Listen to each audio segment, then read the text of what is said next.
Alloh taolo aytadi: "Bandam, sen men uchun men xohlagandek bo'lgin, men ham sen uchun sen xohlagandek bo'laman.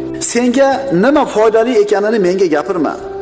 Sen ham xohlaysan, men ham xohlayman. Agar sen men xohlagan ishda menga taslim bo'lsang, sen istagan ishingda men senga kifoya qilaman.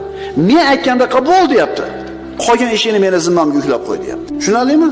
Tavakkal qildik bo'lmadi-yu desa, sen Alloh xohlaganda qilib bo'lmading shu ishda. Tavakkaldan avval sababini ham qilish kerak edi. Ana, sababni qilib turib tavakkal qiladi, Alloh aytganda qilib bo'lding shunda. Endi shu Alloh nima qiladi shunda senga? Mushkulingni hal qilib berar edi. Davomini o'qiymiz.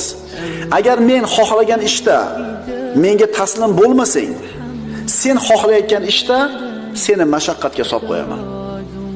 So'ngra faqatgina men istagan narsa bo'ladi. Go'zalligini qarang bu hadis qudusiydi.